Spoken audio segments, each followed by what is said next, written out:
अच्छा जी, अब ये हमारा टॉपिक है नाइट्रोजन एंड सल्फर। ठीक है, बहुत ज़्यादा डिटेल टॉपिक नहीं है, सिंपल सा टॉपिक है, इतना मुश्किल भी नहीं है, आसान है। ठीक है, सबसे पहले हम बात करते हैं नाइट्रोजन की। नाइट्रोजन से जो है वो हम स्टार्ट करते हैं। ठीक, नाइट्रोजन जो है ये ग्रुप 5 का एलिमेंट है। ठीक है, ग्रुप 5 का एलिमेंट है और ग्रुप 5 में पहला एलिमेंट है, तो एक तरह से आप इसको नाइट्रोजन फैमिली जो है वो कह सकते हैं। ठीक है, ग्रुप 5 जो है। ठीक, अब नाइट्रोजन आइटम की अगर हम बात करें तो नाइट्रोजन यानी नाइट्रोजन जो है it exist in diatomic form as you all know. ठीक है, नाइट्रोजन जो है ये डायटोमिक फॉर्म में एग्जिस्ट करता है, N2 की फॉर्म में एग्जिस्ट करता है। Nitrogen atoms combine to form molecule with 3 pairs of shared electrons.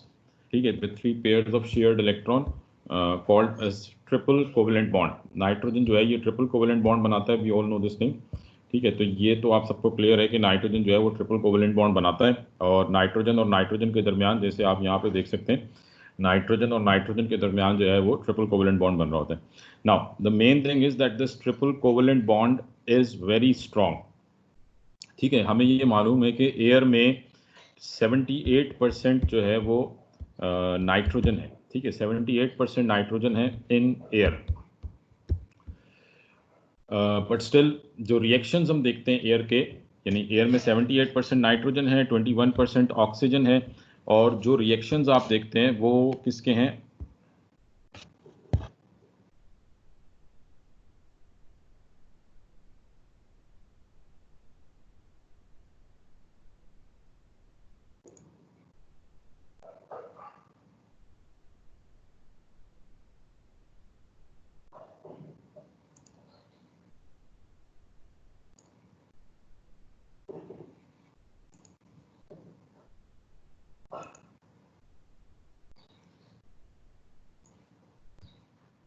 ठीक है, तो नाइट्रोजन के अलावा यानी आपके पास नाइट्रोजन के अलावा एयर में नाइट्रोजन और ऑक्सीजन मौजूद है। ठीक है, अब नाइट्रोजन एयर में 78% है, बट स्टिल जो रिएक्शंस आप देखते हो वो किसके देखते हो? यानी कोई भी मेटल अगर है, मेटल्स को अगर हम एयर में रखते हैं तो कौन रिएक्ट करेगा? एयर में से ऑक्सीजन रिएक्ट करेगा मेटल्स के साथ। ठीक है, तो कोई भी जो रिएक्शन हम एयर का देखते हैं उसमें कौन इन्वॉल्व होता है? ऑक्सीजन इन्वॉल्व होती है। ठीक है, तो oxygen is involve in all the reactions of air, nitrogen involve नहीं होते। और उसका रीज़न क्या है? The reason is non reactive nature of nitrogen. ठीक है, नाइट्रोजन जो है ये हाईली नॉन रिएक्टिव है,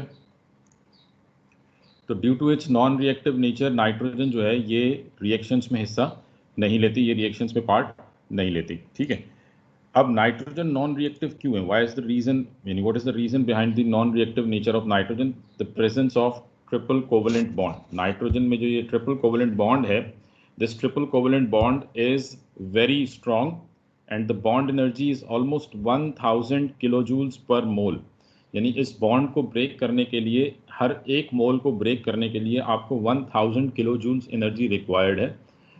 तो because the required energy is quite large enough, तो that's why nitrogen is highly non reactive. Nitrogen reactions में पार्ट नहीं लेता, या आप यूं कह लें कि ये रूम टेम्परेचर पर रिएक्शंस में हिस्सा नहीं लेता। ठीक है, this is very difficult to break and hence nitrogen reacts only under extreme conditions. ठीक है, और वो एक्सट्रीम कंडीशंस क्या होंगी? High temperature, high pressure.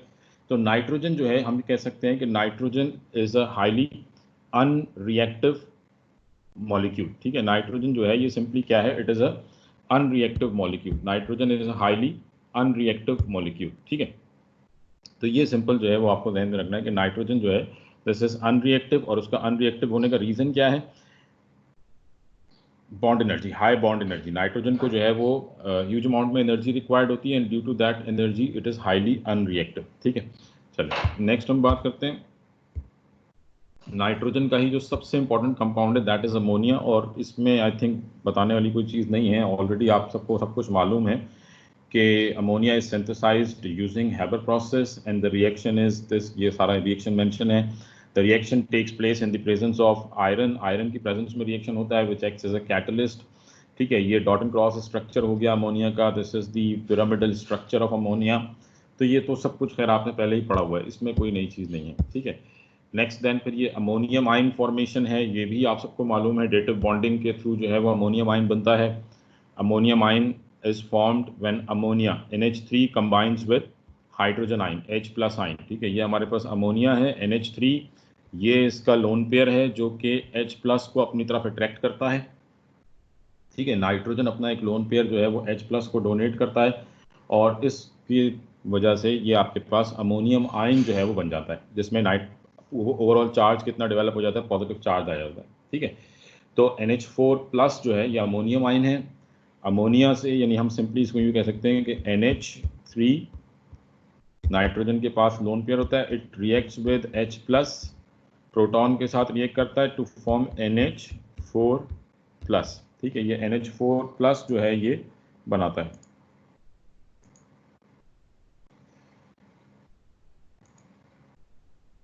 ठीक है जी।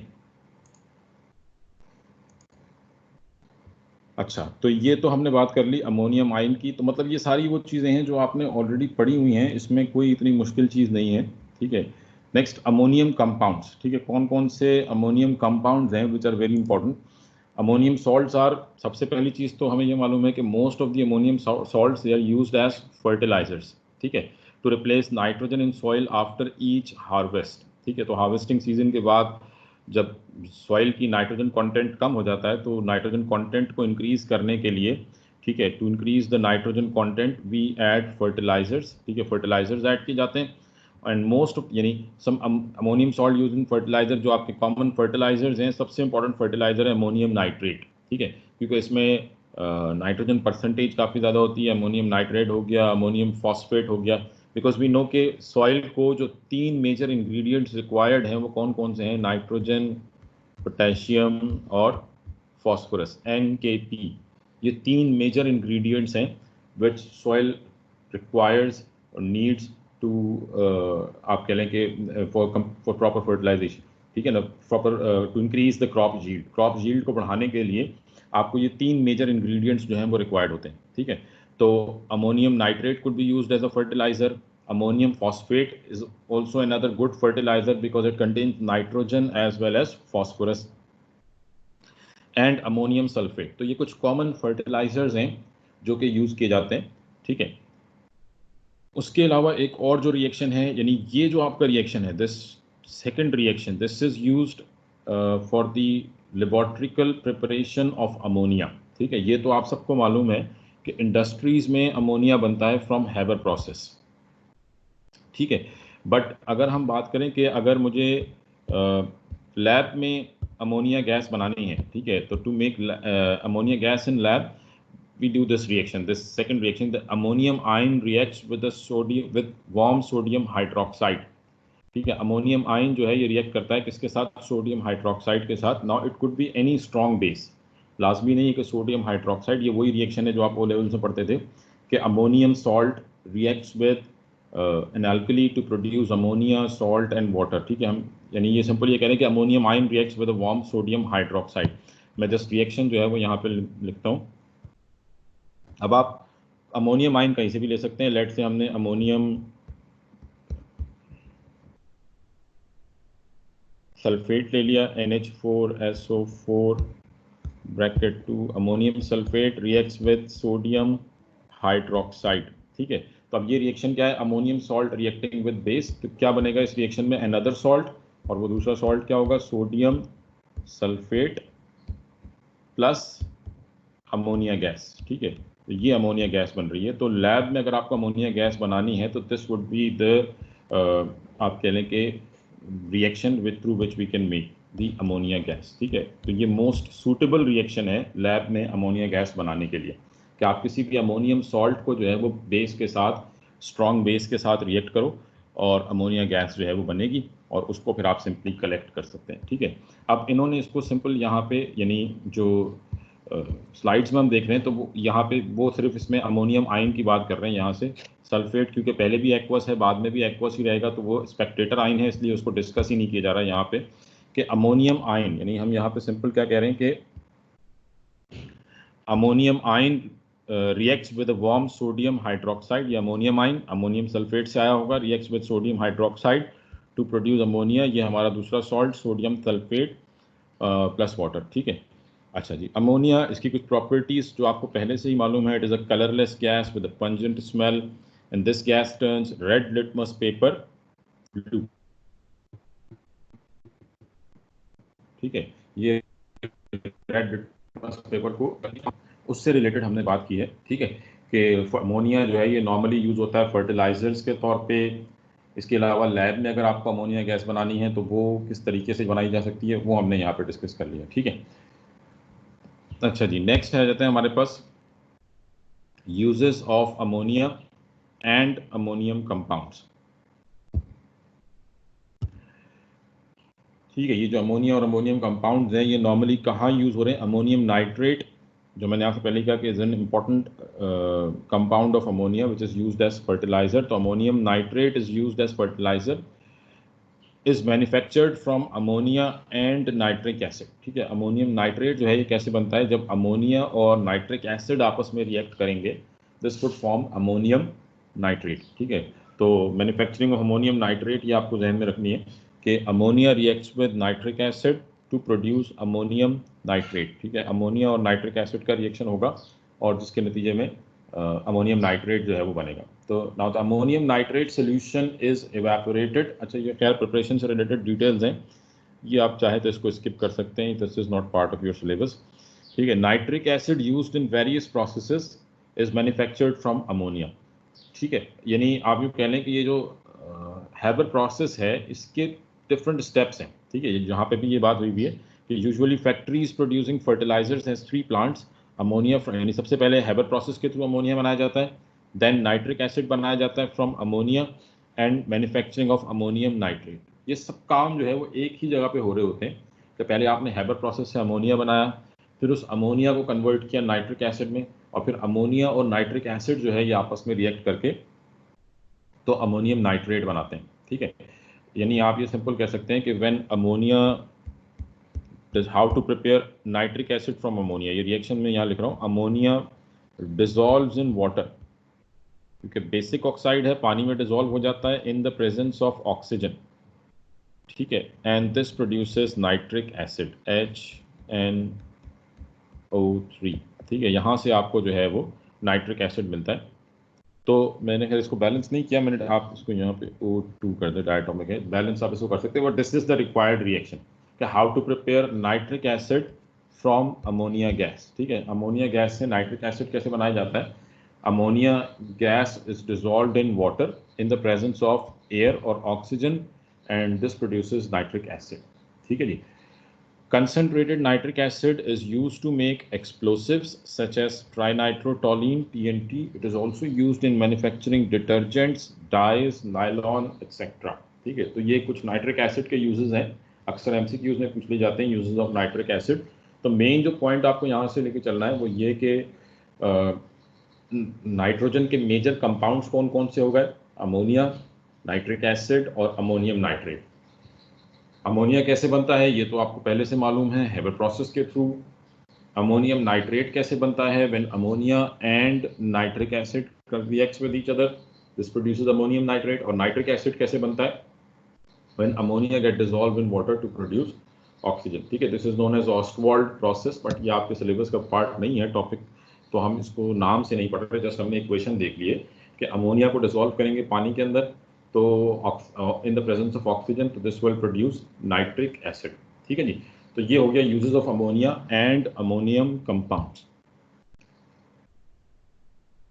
अच्छा जी, नेक्स्ट इसमें हमारे पास है environmental problems caused by the excess fertiliser, और environmental problems caused by use of excess fertiliser. ठीक है, by use of excess fertiliser. ठीक है, ये भी आप ऑलरेडी ओ लेवल्स में पढ़ के आए हैं। This whole process is known as eutrophication, कि अगर आप एक्सेस फर्टिलाइजर यूज करते हैं, रिक्वायरमेंट से ज़्यादा फर्टिलाइजर यूज करते हैं या बार बार फर्टिलाइजर यूज करते हैं, तो दिस कुड बी यानी fertilisers they have many advantages, but disadvantage इनका क्या है? यूट्रोफिकेशन। तो जो आपका एक्सेस फर्टिलाइजर है वो रेन वाटर के साथ लेक्स में और रिवर्स में जाता है, एंड देन एल्गाई ब्लूम होता है, एल्गाई फॉर्मेशन होती है। ठीक है, जिसकी वजह से सनलाइट ब्लॉक हो जाती है, प्लांट्स जो हैं वो यानी जो आपके सी प्लांट्स होते हैं, जो वाटर प्लांट्स होते हैं वो डिकम्पोज होना शुरू हो जाते हैं। तो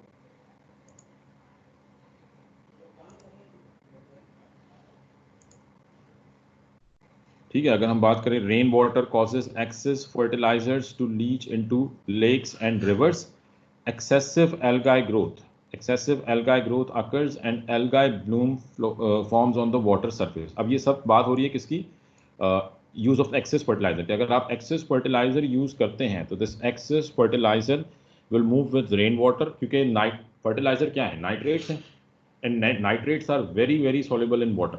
ठीक है, नाइट्रेट्स जो हैं, nitrates they are very soluble in water, ये पानी में बहुत ज़्यादा डिजोल्व होते हैं। ठीक है, तो रेन वाटर जो भी एक्सेस फर्टिलाइजर होगा वो रेन वाटर के साथ कहाँ जाएगा, लेक्स एंड रिवर्स में।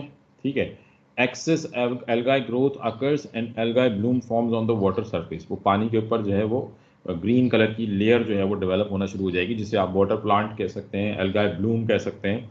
ठीक है, तो this algae bloom prevent light block करेगा reaching the plants below the water, meaning they die as a result of being unable to photosynthesis. ठीक है, जो वाटर प्लांट्स हैं, जब उनको सनलाइट नहीं मिलेगी, सनलाइट नहीं मिलेगी, तो जिसकी वजह से उनका जो फोटोसिंथेसिस का प्रोसेस है वो रुक जाएगा, और जब फोटोसिंथेसिस का प्रोसेस रुक जाएगा तो these plants will ultimately die. ठीक है, तो हम क्या कह रहे हैं कि जब आप एक्सेस फर्टिलाइजर यूज करेंगे तो that excess fertilizer moves with water into the rivers and lakes, causes algae bloom, water plants बनेंगे, जिसकी वजह से सनलाइट ब्लॉक हो जाएगी, जिसकी वजह से प्लांट्स का, जो वाटर प्लांट्स हैं, उनका फोटोसिंथेसिस का प्रोसेस रुक जाएगा। ठीक है, एंड दे स्टार्ट डाइंग। तो dead plants are broken down by decomposers. Decomposers क्या होंगे, बैक्टीरिया। ठीक है, ये जो डीकम्पोजर्स हैं, dead plants are broken down by decomposers which along with the algae use up the oxygen dissolved in the water for respiration। तो जब plants dead होना शुरू होंगे तो डीकम्पोजर्स जो हैं ये उनको यानी उनको आप कह लें कि they would be eaten away by the decomposers which require, अब ये डीकम्पोजर्स क्या हैं, बैक्टीरिया विच रिक्वायर ऑक्सीजन। तो along with algae decomposers will use up the remaining oxygen present in water, क्योंकि अब ऑक्सीजन पानी में एंटर तो नहीं हो रही। लेट से हम ये कह रहे हैं, सपोज इसको थोड़ा सा हम देख लें कि मैं ये कह रहा हूँ कि लेट से ये सी वाटर है या रिवर्स है। ठीक है, तो अब जब ये एल्गाई की लेयर डेवलप हो जाएगी, once this layer of algae develops, ठीक है, ये लेट से कि ये सी प्लांट्स जो हैं ये आपके डीकम्पोज होंगे, और जब ये डीकम्पोज होंगे, ये पानी में मौजूद ऑक्सीजन है, तो जो डीकम्पोजर्स हैं या जो बैक्टीरिया है वो इस ऑलरेडी प्रेजेंट ऑक्सीजन को यूज्ड अप करेगा, क्योंकि bacteria is a living organism, it requires oxygen, तो ये यूज्ड अप कर जाएगा। अब क्योंकि ये जो एल्गाई लेयर है इसकी वजह से ना तो यानी it blocks sunlight and oxygen. ठीक है, ये सनलाइट और ऑक्सीजन ब्लॉक कर रहा है, तो बैक्टीरिया जो है वो ऑलरेडी प्रेजेंट ऑक्सीजन को यूज अप करेगा, और मजीद ऑक्सीजन जो है वो पानी में एंटर हो नहीं पा रही। तो अब इसकी वजह से क्या हो जाएगा, हम कह रहे हैं कि dead plants are broken down by decomposers which along with the algae use up the oxygen dissolve in water for respiration. This leaves little oxygen for respiration in other organisms such as fish. As a result, the fish starts dying. ठीक है, तो जब पानी में मौजूद oxygen कम होना शुरू हो जाएगी तो जो आप कह लें कि मरीन लाइफ है वो डिस्ट्रॉय होना शुरू हो जाएगी, and this whole process is known as eutrophication. ठीक है, ये पूरा का पूरा प्रोसेस जो है ये कहलाता है यूट्रोफिकेशन। तो ये इस पे अक्सर क्वेश्चन आ जाता है, environmental problem caused by the use of excess fertiliser और environmental problem caused by the use of fertilizers और अमोनियम नाइट्रोजन कंटेनिंग कंपाउंड्स। ठीक है, तो ये आपको यूट्रोफिकेशन का प्रोसेस जो है वो जहन में रखना है, इंपॉर्टेंट टॉपिक है, इस पे से क्वेश्चन आ सकते हैं। ठीक है, और सिंपल है, आपने ऑलरेडी वो लेवल्स के अंदर पढ़ा हुआ है, तो ऐसा कोई इतनी मुश्किल नहीं होनी चाहिए इसके अंदर। अच्छा जी, नेक्स्ट आ जाते हैं हम। अच्छा जी, ये सिंपल क्वेश्चन है, state the colour of the following gases, dinitrogen monoxide, nitrogen monoxide and nitrogen dioxide. ठीक है जी, nitrogen dioxide, nitrogen monoxide, nitrogen dioxide. ठीक है, ये इसका कलर जो है वो आपने बताना है। ठीक है, तो नाइट्रोजन डाइऑक्साइड ये कलरलेस है, this is colourless gas. Nitrogen monoxide colourless gas है। नाइट्रोजन डाइऑक्साइड ये आप सबको मालूम है, this is reddish brown gas, ठीक है जी, reddish brown gas, reddish brown gas, ठीक है। तो nitrogen dioxide is the only oxide which is coloured, ये ध्यान में रखिएगा। Rest of the oxides of nitrogen are colourless, ठीक है। तो नाइट्रोजन डाइऑक्साइड जो है ये कलर्ड ऑक्साइड है, इसके अलावा जितने भी ऑक्साइड्स हैं they are all colourless. Clear होगी बात? अच्छा जी, नेक्स्ट है environmental problem caused by nitrogen oxides, ठीक है। ये तो इसको हम जूम करें, ठीक है जी। Nitrogen environmental problems caused by nitrogen oxide, ये भी काफी इंपॉर्टेंट टॉपिक है। हमने बात करी अभी environmental problem caused by fertilizers, now this is environmental problem caused by nitrogenous oxides। nitrogenous oxides कौन कौन से हैं? NO, NO2। मेजर जो नाइट्रोजन ऑक्साइड्स की हमने बात करनी है वो ये दो हैं, nitrogen monoxide and nitrogen dioxide, ठीक है जी। इन कार इंजन, अच्छा अगर हम बात करें, सबसे पहले थोड़ा सा एक और चीज़ जो मैं ज़रा डिस्कस कर लूँ आपके साथ, कि ये जो नाइट्रोजनस ऑक्साइड है, पहले तो आप ये ध्यान में रखें कि how these nitrogenous oxides forms produces, ठीक है। ये आप सबको मालूम होना चाहिए कि ये जो नाइट्रोजन मोनोऑक्साइड है या नाइट्रोजन डाइऑक्साइड है, ये बनती किस वजह से है, ठीक है, हाउ इट प्रोड्यूसेस, ठीक है। बिकॉज मुझे ये मालूम है, पहली बात तो नाइट्रोजन मोनोऑक्साइड कब बनेगी? When nitrogen reacts with oxygen, nitrogen और ऑक्सीजन का रिएक्शन होगा, तो इस रिएक्शन के नतीजे में क्या बनेगी? Nitrogen monoxide. बट क्या ये रिएक्शन रूम टेम्परेचर पे होगा? नहीं होगा, बिकॉज हम ऑलरेडी इसको डिस्कस कर चुके हैं कि nitrogen is a highly unreactive gas, ठीक है। तो मैं पहली स्लाइड ही ये थी कि नाइट्रोजन जो है वो बहुत सिवियर कंडीशंस में, एक्सट्रीम कंडीशंस में रिएक्ट करता है, अदरवाइज रिएक्शन नहीं करता, ठीक है। तो नाइट्रोजन जो है it only reacts at high temperature, ठीक है। अब ये दो तरह से बन रहा होता है, एक तो ह्यूमन इन्वॉल्वमेंट की वजह से नाइट्रोजनस ऑक्साइड बन सकते हैं, या फिर आप कह लें कि नेचर में बन रहे होते हैं, ठीक है। नेचर में बनते हैं, यानी this reaction occurs in nature due to lightning, lightning की वजह से जो है, यानी this reaction occurs when lightning occurs, ठीक है। तो जब लाइटनिंग होती है तो एनर्जी रिलीज होती है, जिस एनर्जी की वजह से एयर में मौजूद जो नाइट्रोजन है वो टूटती है, नाइट्रोजन मॉलिक्यूल टूटता है, it reacts with oxygen and produces nitrogen monoxide,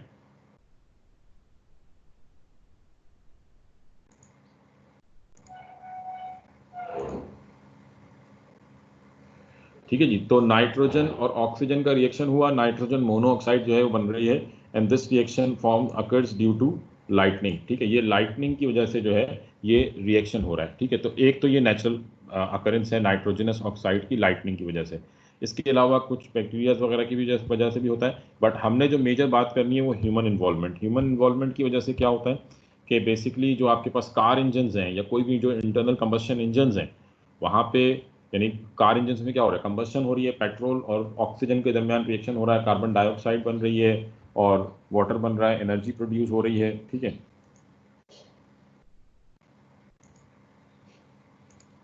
तो अब होता क्या है कि कार इंजन में क्योंकि हाई टेम्परेचर होता है, ठीक है, बेसिकली आप ये ध्यान में रखें कि हो रही है, ये किसके दरमियान में हो रही है? Petrol reacts with air, air में मौजूद ऑक्सीजन के साथ एट हाई टेम्परेचर, ठीक है, हाई टेम्परेचर पे रिएक्शन हो रहा होता है।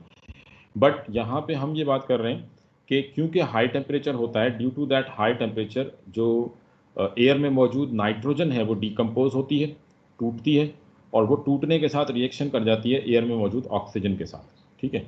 तो बेसिकली होता क्या है कार इंजन के अंदर कि जो नाइट्रोजन है, यानी जब आप एयर एंटर होती है कंबस्शन इंजन के अंदर, तो हाई टेम्परेचर की वजह से, due to high temperature,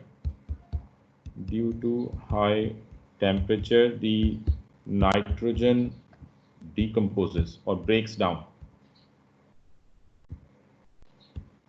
nitrogen जो है ये डिकम्पोज होता है,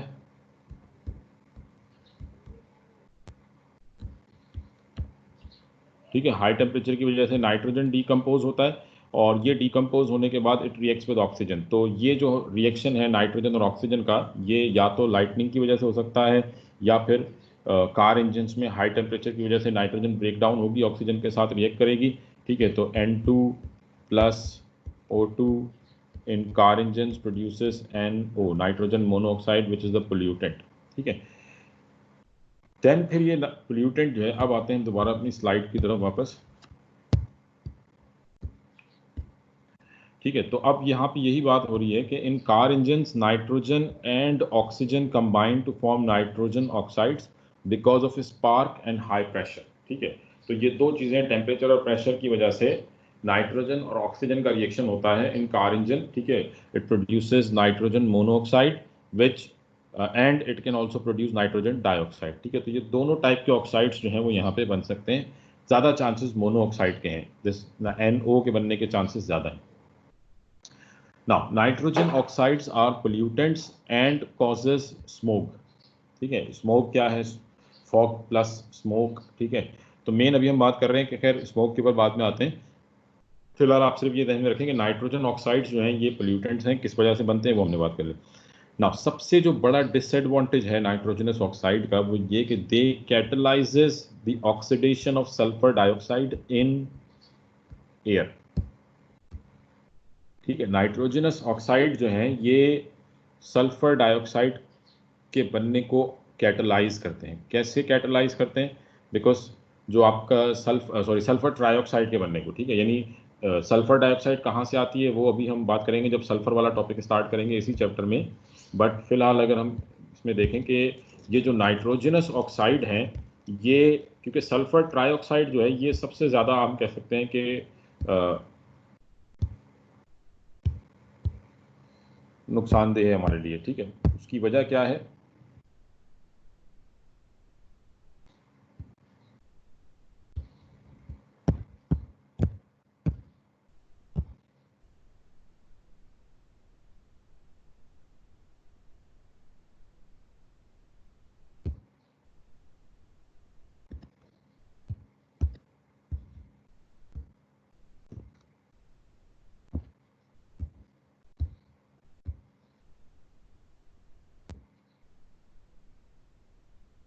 अच्छा जी, तो हम ये बात कर रहे थे कि ये जो आपके पास नाइट्रोजन मोनोऑक्साइड है, यानी जो sulphur nitrogen monoxide it reacts with sulphur dioxide. Sulphur dioxide और नाइट्रोजन मोनोऑक्साइड का रिएक्शन होगा, जिसके नतीजे में क्या बनेगी? Sulphur trioxide. ठीक है, sorry, sulphur dioxide reacts with nitrogen monoxide. ठीक है, टू प्रोड्यूस सल्फर ट्राइऑक्साइड। ये यहाँ पर डाइऑक्साइड करें, sulphur dioxide reacts with nitrogen dioxide to produce sulphur trioxide. यानी ये जो नाइट्रोजन डाइऑक्साइड है ये सल्फर डाइऑक्साइड को ऑक्सीजन प्रोवाइड कर रहा है। तो ये एक तरह से हम कह सकते हैं कि nitrogen dioxide is oxidising sulphur dioxide. ठीक है, तो हमारे पास यहाँ पे क्या बना? Sulphur trioxide plus nitrogen monoxide.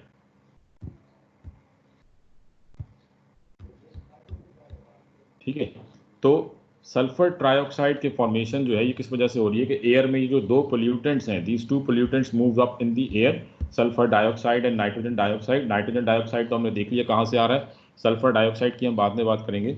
But these two pollutants move up in the air, they react with each other, produces sulphur trioxide and nitrogen monoxide. Nitrogen monoxide जो है ये दोबारा एयर में मौजूद ऑक्सीजन के साथ रिएक्शन करता है और दोबारा से कन्वर्ट हो जाता है किसमें? नाइट्रोजन डाइऑक्साइड में। तो आप ये कह सकते हैं कि इसने वो कैटलिस्ट वाली रिक्वायरमेंट जो है वो फुलफिल कर ली कि एट दी एंड हमें नाइट्रोजन डाइऑक्साइड वापस मिल गया। तो हम ये कह सकते हैं कि this nitrogen dioxide is acting as a catalyst in the formation of sulphur trioxide in air.